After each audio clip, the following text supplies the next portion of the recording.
څلور شیان نن درته ښیم، څلور شیان دا په زندګي کې خامخا کوئ، دا مه پرېږدئ.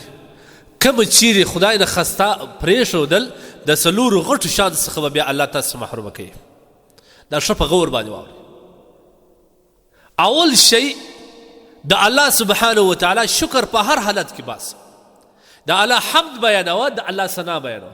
ولو که ته په کور کې یو بوټ اوړه نه لرې، لا د الله حمد بیانوه. ولو که ته ناروغه یې، لا د الله حمد بیانوه. ځکه ستا و اخواته داسې کسان سته چې اوړه هم نه لري او په پښو هم نسي ولاړېدلی، شوټان دي، بدن یې هم روغ نه دی، یا مریضان وي درته ډېر زیات مریضان. که ته چیرې الله پاک جل جلاله ته په همدغه حالت کې شکر او حمد وایې، د الله شکر وباسې، الله سبحانه وتعالی به تا ته لوی شی درکړي. هغه څه شي؟ لازیدنکم، نور به الله سبحانه وتعالی تا ته در زیات کړي، برکت به در باندې واچي، مال به در زیات کړي، صحت کې به دې عافیت راولي، صحت به دې زیات شي. که تا نه شکري کول د الله د لوري د برکت څخه به محرومه یې، دا لویه محرومي ده. ما ورته وویل که دې دغه شکر پرېښوئ، غټ شی چې کوم د الله تبارک وتعالی د لوري زیاتوب دی، برکت دی، الله به در څخه اخلي. په هر حالت کې شکر باسه، ناشکري مه کوه، شکایتونه ډېر مه کوه. پر دې مجلس کې کښېنې، یاره والله د ماښام ورګولی دا څنګه وخت شو، دا څنګه حالات دي، دا څنګه زندګي ده، والله دوه درې وارې مې ځان زړولو ته کوشش کړې. الیاذ بالله، استغفر الله.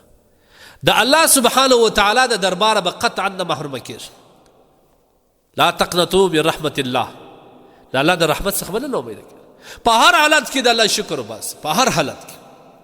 ځکه در تا څخه و اخواته در تا بتره خلک سته چې الحمدلله خدای د هغو څخه دې زه نه یم حسابلی، په هغه رقم انسانانو کې نه یم. دغه هم تا لره حمد دی، الله پاک جل جلاله به دې دغه حالات سره راپورته کړي بل حالات. بیا که دې حمد ادا کړي، د هغه څخه به دې راپورته کړي بل حالات. که دې بیا حمد ادا کړي بل حالات. الله وایي لئن شکرتم لازیدنکم. ګوره لام د تاکید دی، او الله پاک جل جلاله بیا لازیدن نور ثقیله د تاکید دپاره راغلی ده. خامخا الله وایي در زیاتوم که تا زما شکر وکړئ. شکر یوازې دا نه دی چې بس شکر دی الحمدلله، یا په اعمال باندې، په زړه باندې، په خوله، په ګرده به شکر ادا کوي. که دې په خوله شکر ادا کوي، په زړه ناراضه وي د الله په فیصلو، په اعمالو کې دې د الله د فیصلو ناراضګي ښکاره کول، دا شکر نه دی. د خدای شکر الله ته مقبول نه دی. دویم شی د الله ذکر او الله سبحانه وتعالی ډېر زیات یادوه.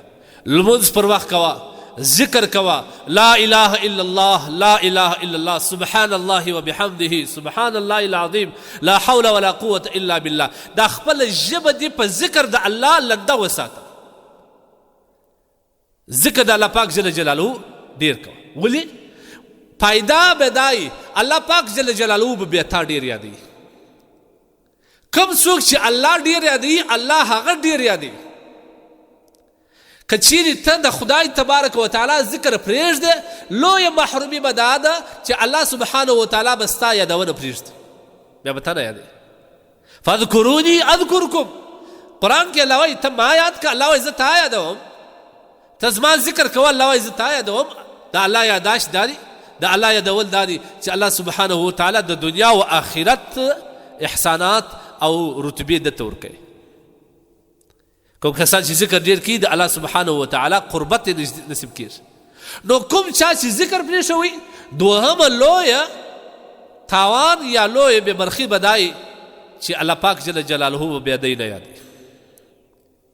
د الله ذکر همیشه کوه، هر ذکر چې دې زده دی هغه کوه. دریم دا چې د خپل حاجت، د خپل مشکل او د خپل مرض یا هر څه مشکلات چې دي، د الله سبحانه وتعالی څخه دعا غواړه. الله پاک جل جلاله به انعام دا وکړي چې تا به د مشکل څخه خلاص کړي. پر خپل ځان یې مه تماموه، پر مال او په پیسو باندې بروسه مه کوه، پر قریب باندې بروسه مه کوه، پر موټرو، پر اسباب، پر اسپتالو، پر دې باندې بروسه مه کوه، په خپل طاقت بروسه مه کوه. د الله په ذات بروسه وکړه او د الله څخه وغواړه. هر څه مشکل چې پر تا راسي، خدای څخه وغواړه. که مشکل نه وي، الله پاک جل جلاله ته دعا وکړه، د الله پاک جل جلاله څخه دعا وغواړه، عافیت ژوند غواړه، د احسان زندگی غواړه الله پاک جل جلاله. ځکه قرآن دا وایي ادعوني استجب لكم. الله وایي ستې زما څخه وغواړئ نو زه درکوم.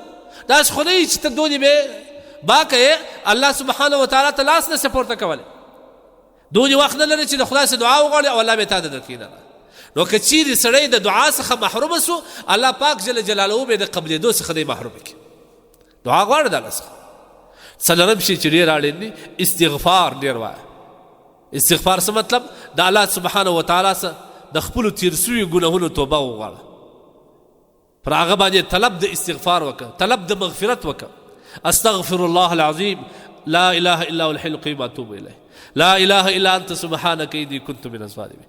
دغه استغفار دی، دا ډېر وایه. استغفر الله استغفر الله ازدایکه دا غیر ښکاره وایه، ښه باندې مه بدو. استغفر الله استغفر الله استغفر الله دا ډېر وایه.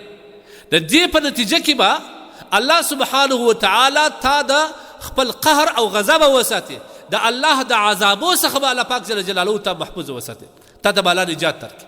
قرآن کې الله وایي وما كان الله معذبهم وهم يستغفرون. الله پاک هغه بندگان ته عذاب نه ورکوي کله چې هغه بندگان استغفار وایي.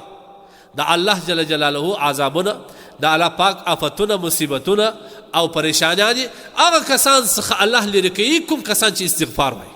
د قرآن آیات نو څلور شان ډېر که الله به په برخه کې څلور درکړي. الله شکر باسه الله پاک جل جلاله به در زیات کړي. دویم د الله ذکر یادوه الله به تا یادوي. دریم د الله څخه دعا وغواړه الله به درکوي، الله به ستا دعا قبلوي. څلورم د الله څخه استغفار غواړه الله پاک جل جلاله به ستا ټول حاجات پوره کوي او الله پاک جل جلاله به دې د عذاب او د الله د قهر د الله د غضب وساتي.